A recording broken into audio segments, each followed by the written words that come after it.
ನಿವೃತ್ತಿಯ ಒಂದು ಸಮಾರಂಭಕ್ಕೆ ತಮ್ಮೆಲ್ಲರನ್ನೂ ಸಹಿತ ನಾನು ಮೊಟ್ಟ ಮೊದಲನೇದಾಗಿ ತುಂಬ ಹೃದಯದಿಂದ ಸ್ವಾಗತವನ್ನು ಕೋರ್ತೇನೆ.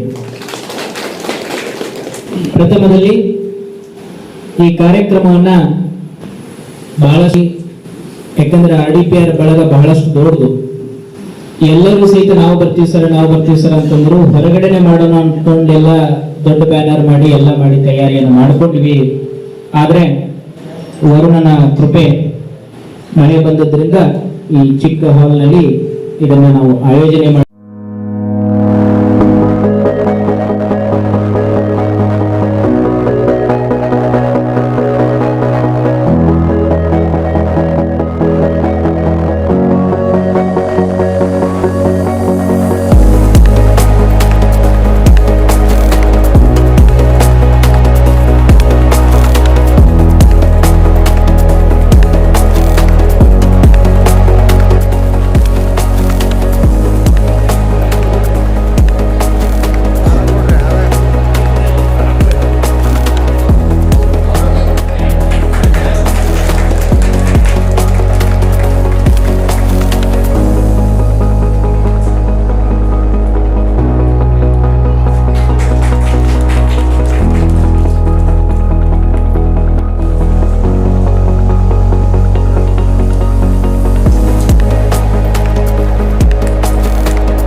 ಇವತ್ತಿನ ದಿವಸ ಈ ಒಂದು ಕಾರ್ಯಕ್ರಮ ಮಾಡ್ತಾ ಇದ್ದೀವಿ ಅಂತಂದ್ರೆ ಒಂದು ರೀತಿಯಿಂದ ದುಃಖದ ಸಂಗತಿ, ಒಂದು ರೀತಿಯಿಂದ ಸಂತೋಷ ಸಂಗತಿ ಅಲ್ಲ.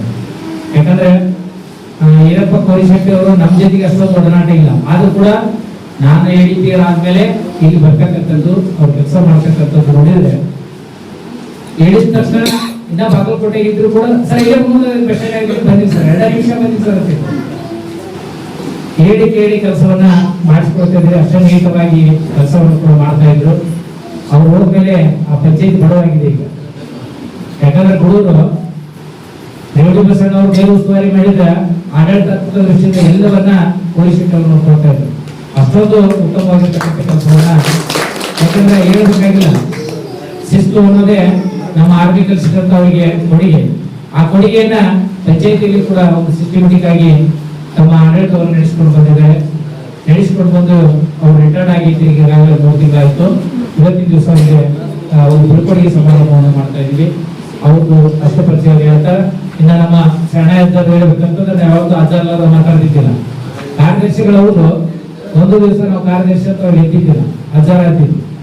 ಬರಲಿಲ್ಲ ಅಂದ್ರೆ ಕೂಡ ಎಲ್ಲಿದ್ರೆ ಬಂದಂತ 2 ನಿಮಿಷಗಳ ಇತ್ತೀಚೆಗೆ ಒಂದು ಸಣ್ಣ ಒಂದು ಇನ್ಸಿಡೆಂಟ್ ನಡೀತು. 8 ಗಂಟೆಗೆ ಆಫೀಸ್ ತಮ್ಗೆಲ್ಲ ಗೊತ್ತಿರ್ತಕ್ಕಂಥದ್ದು. ಅಂದ್ರೆ ಇವಾಗ 8 ಗಂಟೆ ಹೋಗಿದ್ದ ಆಫೀಸ್ ಹತ್ರ ನಾವೇನ ಪೂರ್ವ ಬಂದಿರಲ್ಲ, 8 5 ನಿಮಿಷ ಕಡಿಮೆ ಬಂದು ಪಂಚಾಯತ್ ಬಂದಿಟ್ಟಿರೋದು. ಇಲ್ಲಿವರೆಗಿನ ಹಂಗೆ ಅದ. ಹಿಂಗೆ ನಾವು ಕಾರ್ಯಕ್ರಮ ಬರ್ರಿ ಸರ್ ಅಂತಂದ್ರೆ ಅದನ್ನೇ ಮಾಡ್ಬಿಡ್ರಿ ಅಂತಿದ್ರು. ಎಲ್ಲರೂ ಊರಿನಿಂದ ಮಾಡೋದವ್ರು ಹೆಚ್ಚಿರ್ತಾರ. ಇಂಥ ಇದರೊಳಗೆ ಅವರು ಅದೇನ್ ಮಾಡ್ತಾರೆ ಅನ್ನೋದು ಇದ್ರ ಸ್ವಭಾವದೊಳಗೆ ಎಲ್ಲಾರು ಯಾರನ್ನೂ ಹೃದಯದಿಂದ ದೂರ ಇಲ್ಲ, ಎಲ್ಲಾ ಹೃದಯಗಳು ಅಂತ ಹೇಳ್ತಾ, ಅದೇ ರೀತಿ ನಮ್ಮ ಕೋರಿಶೆಟ್ರು ನಾನು ಯಾವ ಕೆಲಸ ಮಾಡೀನಿ ಹುಡುಗರು. ಈಗ ಇವ್ರ ಬಗ್ಗೆ ಹೆಚ್ಚಿಗೆ ಹೇಳಿದ್ವಿ, ಎಡಿ ಸರ್ ಹೇಳ್ಯಾರ, ಎಲ್ಲೇ ಹೇಳಿ ಸತ ಬಗ್ಗೆ ನೋಡ್ರಿ ಅಂತ ಹೇಳಿದ್ರು. ಮತ್ ಬಂದಿಂದ ಯುವ ಸಾಹೇಬ್ ಬಂದಾರ ಅಂದ್ರೂ ಬರ್ತೀವಿ ಇರೋ ಅಂತಿದ್ರು. ಸನ್ಮಾನ ಸಮಾರಂಭದ ಅಧ್ಯಕ್ಷತೆಯನ್ನು ವಹಿಸಿದಂತ ನಾನು ಮೊನ್ನೆ ನನ್ನ ಅವಳಿ ತಾಲೂಕಿನೊಳಗ ನಮ್ಮ ಇಲಾಖೆ RDPR ಇಲಾಖೆಯಿಂದ ಅವರು ಕಾರ್ಯದರ್ಶಿ, ಚಿತ್ರಗಿ ಕಾರ್ಯದರ್ಶಿ ಅವರು ರಿಟೈರ್ಡ್ ಆದ್ರು. ಅವತ್ತ ಕೆಲವೊಂದಿಷ್ಟು ಮಂದಿ ಅಷ್ಟೇ ನಮ್ಮಲ್ಲಿ ಬಂದಿದ್ರು. ನಾನು ಮೆಸೇಜನ್ನು ಮಾಡಿದ್ದೆ. ನಾವು ಹೆಂಗಿದ್ದೀವಪ್ಪ ಅಂತಂದ್ರೆ ಬಿಲ್ ಕಲೆಕ್ಟರ್ ಆಗಿ ಕೆಲಸ ಮಾಡೋ ಮುಂದೆ ಅಜ್ಜಗಳು ನಮ್ಕಿನ ಪ್ರಥಮವಾಗಿ ನನಗಿನ ಮೊದಲ ಅವರು ಬಡ್ತಿ ಹೊಂದಬೇಕಾಗಿತ್ತು. ಕೆಲವೊಂದಿಷ್ಟು ಕಾರಣದಿಂದ ಅವರು ಬಡ್ತಿ ಆಗಲಿಲ್ಲ. ಎಷ್ಟೋ ಇದು ಮಾಡಿ ಅವ್ರನ್ನ ಏನೋ ಮಾಡಿ ಮೊನ್ನೆ ಇನ್ನೂ 4-5 ವರ್ಷ ಐತೆಲ್ಲ ಅದರದ್ದು ಇದನ್ನ ಏನಾರ ಮಾಡಿ ಪ್ರಯತ್ನ ಮಾಡ್ಬೇಕಂತೇಳಿ ಸಾಕಷ್ಟು ಪ್ರಯತ್ನ ಮಾಡಿಕಟ್ಟೆ ಅವರನ್ನ ಬಡ್ತಿ ಹೊಂದಲಿಕ್ಕೆ ಕೆಲವೊಂದಿಷ್ಟು ಕಾರಣೀಕರ್ತರಾದಂಥ ಅಧಿಕಾರಿಗಳನ್ನ ಇಲ್ಲಿ ಸ್ಮರಿಸಬೇಕಾಗುತ್ತೆ. ನಾನು ಈ ಸಂದರ್ಭದೊಳಗೆ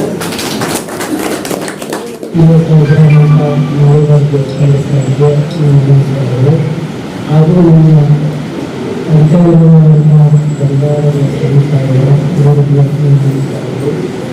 ಹಾಗೂ ನಮ್ಮ ಕುಮಾರಸಾಹಿತ್ಯಂಥ ಹುಡುಗಿ ಇರುವಂಥ ಅಧಿಕಾರಿಗಳು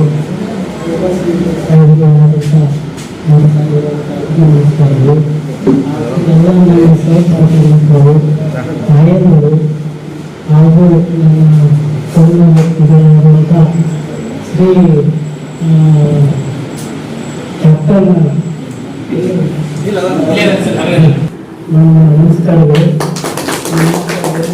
ಹಾಗೂ ನಮ್ಮ ಸೋದರ ಸೋದರಿಯರು ನಾವು ಗೊತ್ತಿದ್ದವರು ನೋಡಿ ನಾವು ಯಾವಾಗಲೂ ಪರಿಚಯ ಅವರು ನಮಸ್ಕಾರ ಯಾವ ನಮಸ್ಕಾರ ಅನ್ಕೊಂಡು ಹೋಗ್ತಿದ್ದೆ. ಇವಾಗ ದಿವಸ ಕಾಲಕ್ಕ ಆದರೂ ನನ್ನ ದೇವರಾದಂಥ ಇವರು ಎಲ್ಲ ಸಿಬ್ಬಂದಿಗಳು ಅವ್ರನ್ನ ಕಾಪಾಡುವಂಥ ಈ ದೇವರು ಬಿಟ್ಟರೆ ಬಂದಿನ ಗತಿ ಏನಕ್ಕೋದು ಯಾವುದು ಸಿಬ್ಬಂದಿಗಳು ಯಾವ ಆಫೀಸರ್ಗೂ ಬಿಟ್ಕೊಳ್ಳೋದು ಮುಗಿಸ್ತೀವಿ ಹೇಳ್ಬಿಡ್ತದೆ ಯಾರು ಆದ್ರೂ ನಾವು ಇವತ್ತು ಮಾತು ಇನ್ನು ಹೊರಗಾಕ್ಬೇಕಾದ ಆಗುವಂಥ ವಿಷಯ ಇತ್ತು ಹಾಕಿವಿ. ಇನ್ನು ಅದು ನಮ್ಮ ಸಿಬ್ಬಂದಿಗಳು ದಯಮಾಡಿ ಒಂದು ಕೈ ಮುಗಿ ಕೇಳ್ಕೊತೀನಿ. ನಮ್ಮ ಬಿಲ್ ಕಲೆಕ್ಟರ್ ಅಥವಾ ಸಿಪಾಯಿಯಿಂದ ಹಿಡಿದು ನಮ್ಮ ಪಂಚಾಯತಿಗೂ ಯಾವುದೇ ಕಾಗದಪತ್ರಗಳಾಗಲಿ ಯಾವುದೇ ಆಗಲಿ ನಮ್ಮ ಹತ್ರ ಇಟ್ಕೊಂಡು ಹೊರಗುಟ್ಟ ಇಟ್ಕೊಂಡು ಇರಬೇಕು, ಹೊರಗಾಕ್ಬಾರ್ದು. ನಮ್ಮ ಚಟ್ನಿ 1988ರಲ್ಲಿ ಆರ್ಮಿ ಜಾಯ್ನ್ ಆಗಿ 2008ರವರೆಗೆ ಆರ್ಮಿಯಿಂದ ನಿವೃತ್ತಿ ಹೊಂದಿ 2014ಕ್ಕೆ IDPR ಇಲಾಖೆಯ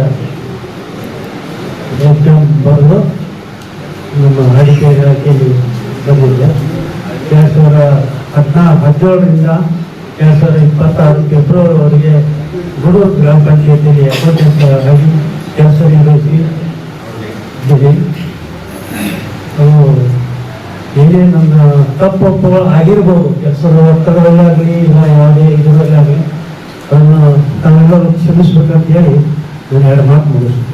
ಬಹಳ ಖುಷಿ ಮತ್ತು ಬಹಳ ದುಃಖದ ಸನ್ನಿವೇಶ ನನಗೆ. ಯಾಕಂದ್ರೆ ನಾವೆಲ್ಲ ಇವಾಗ ಬಂದಿದ್ದೀವಿ, ನನ್ನ ಜೊತೆನೇ ಬೀರ್ ಕಲೆಕ್ಟರ್ ಆದವರು ನನ್ನ ಮುಂದೆ ರಿಟೈರ್ಡ್ ಆಗಿರ್ತಾರೆ. ನನಗೆ ಏನಾಗ್ತದೆ ನಾನೇ ರಿಟೈರ್ಡ್ ಆಗಿರ್ತ ಅನ್ಸುತ್ತೆ. ಯಾಕಂದ್ರೆ ಮನೆ ನಮ್ಮ ಬಡಪ್ಪ ನನ್ನ ಕೈಯಾಗ ಬೀರ್ ಕಲೆಕ್ಟಿದ್ದ, 4 ಜನ ನನ್ನ ಕೈಯಾಗ ಬೀರ್ ಕಲೆಕ್ಟಿದ್ದ, ಹಲವಾರು ಜನ ಸಿಬ್ಬಂದಿಗಳು ನನ್ನ ಜೊತೆ ಕೆಲಸ ಮಾಡಿ ಅವ್ರ ವಯಸ್ಸಿನ ತಕ್ಕಂಗೆ ಜೀವನ ಈಗಾಗಲೇ ಸಾಕಷ್ಟು ಜನ ಹೇಳ್ಯಾರ. ನಾವು ಅವ್ರನ್ನ ನೋಡಿದಾಗ ಸರಿ ಸುಮಾರು ಗ್ರಾಮ ಪಂಚಾಯತಿ PDO ಕಾರ್ಯದರ್ಶಿ ಅಸಿಸ್ಟೆಂಟ್ ಡೈರೆಕ್ಟರ್ ಹಿಡ್ಕೊಂಡು ನೋಡಿರ್ತೀನಿ ಅವ್ರನ್ನ. ಅವ್ರದ್ದು ಹೇಗಿತ್ತು ಅಂದ್ರೆ ಅಷ್ಟರಿಗೆ ಬೇಕಾದಷ್ಟು ಬೈ ಬೇಕಾದಷ್ಟು ಈಡಾಡು ಬೇಕಾದಷ್ಟು ಒದರಾಡೋದು ಸಮಾಧಾನದಿಂದ ವರ್ತನೆ ಮಾಡೋರು. ಅದಕ್ಕೆ ನಾನು ಪ್ರತಿ ಮೀಟಿಂಗ್ನಲ್ಲಿ ನಿಮ್ಗೆ ಹೇಳ್ತಿರ್ತೀನಿ, ಪಂಚಾಯತಿಗೆ ಯಾರಾದ್ರೂ ಬರಲಿ ಬಂದಂತ ಜನರದಾಗ 90% ಜನ ಜಗಳಕ್ಕೆ ಯಾಕಂತ ದುಡ್ಡಾಡಕ್ಕಂತ ಬರ್ತಾರ. ಬಂದವರಿಗೆ ಯಪ್ಪ ಕಣ್ಣ ಪಯಣ ಹತ್ತಂದ್ರೆ ಏನಾಗ್ಬಿಟ್ಟು ಹೊರಗಕ್ಕೆ ಹೋಗ್ತಾನಮ್ಮ. ಈಗ ನಾನು ಬಿಸಿ ರಕ್ತ ಹುಡುಗತ್ರ ಏನಾಗ್ತೈತಿ ಅಕ್ಕ ಏನು ಗಿಡ ಬಂದೇಳಿ ಕೇಳೋದು. ಯಾಕಂದ್ರೆ ಇದು ಸ್ವಲ್ಪ ಬಂದಿಗೆ ಏನಾಯ್ತು ಶಿವಪುತ್ರ ಹೇಳಿದ್ರೆ ಶುಗರು BP ಹಾರ್ಟ್ ಅಟ್ಯಾಕ್ ಆಗತ್ತ. ನನಗೆ ಈಗ ಹೋದ ಮೇಲೆ ನೋಡೋದು ನನಗೆ ಆಗ್ಬೇಕು, ಆದರೆ ಆಗಿಲ್ಲ. ಮನೆ ತರ ಜಗ್ಗಿರಿ ಮನೆ ಸ್ವಲ್ಪ ವೇರಿಯೇಷನ್ ಆಗಿದೆ BP. ಈ ಕ್ಯಾಪ್ಟನ್ ಬಗ್ಗೆ ಹೇಳ್ತಾರಲ್ಲ, ಈಗ ನಮ್ಮ ಪೊಲೀಸ್ ಹೆಡ್ ಬಗ್ಗೆ ಹೇಳ್ತಾರಲ್ಲ, ಪೊಲೀಸ್ ಹೆಡ್ ಅಂದ್ರೆ ಟ್ರೆಜರಿ ಹಾಕಿದ್ದಾನೆ. ಈಗ ರಿಟೈರ್ಡ್ ಆಗಿ ಹೋಗ್ಯಾರ ನಮ್ಮ ಪೊಲೀಸ್ ಹೆಡ್ ಅಂದ್ರು ಇನ್ನೂ ತನ ಬಂದು ಪಂಚಾಯತಿ ಎಲ್ಲರೂ ಸುದ್ದಿ ಮಾಡ್ಬಿಟ್ಟು ಅವಶ್ಯಕ ಬೇಕಾರೆ ಅವ PDO ಏನಂತಾನ ಸರ ಒಂದು ಅಡಗಿಸ್ತಾಡ್ರಿ ನಮ್ಮ ಶೆಟ್ಟರ್ ಬೆಂಗಳೂರಿಗೆ ಬರುವ ರೀತಿ ಅಂತ. ಅವ್ನ ಅಷ್ಟು ನಂಬಿಕೆ ಅಷ್ಟು ರೀತಿ ವ್ಯವಹಾರ ಅವ್ರದ್ದು. ಅವರು ಈಗ ಹೇಳಿದ್ರಲ್ಲ ನವೀನವರು ಮಾರ್ಕ್ಸ್ ಪಾಸ್ ಮಾಡೋದ್ರು ನಮ್ಮೊಂದು ಯಾವ ಕಾಲ ಎತ್ತಗ ಹೋಗ್ತಿದ್ರು, ಕೈ ಎತ್ತಗ ಹೋಗಿತ್ತಿದ್ರು. ಅವತ್ತು ರಿಟೈರ್ಡ್ ಆದ್ಮೇಲೆ ಸಿಕ್ಕಕ್ಕ ಆ ಮಿಲಿಟರಿ ಶಿಸ್ತು ನೋಡಿದ್ರೆ ಹೋಸಲ ನಾವು ಸ್ವಲ್ಪ ಬಹಳ ಕ್ರೀಡಾಕೂಟದಾಗ 100 ಮಾರ್ಕ್ಸ್ ಪಾಸ್ ಸಿನಿಮಾ ಹಂಗೆ ಬಂದಿತ್ತು. ಈ ಸಲ ಏನು ಹುಡುಕಂತ ಕೋರಿನೇಟರ್ ನೇತೃತ್ವದಾಗ ಎಲ್ಲ SP ಜಿಲ್ಲಾ ನ್ಯಾಯಾಧೀಶರು ನಮ್ಮ CO ಸರ್ ಎಲ್ಲರೇ ಹುಡುಗದಿರ್ಬೇಕು ಫಸ್ಟ್ ಕ್ಲಾಸ್ ಅಂತ ಅವಾರ್ಡ್ ಕೊಡ್ತಾರೆ.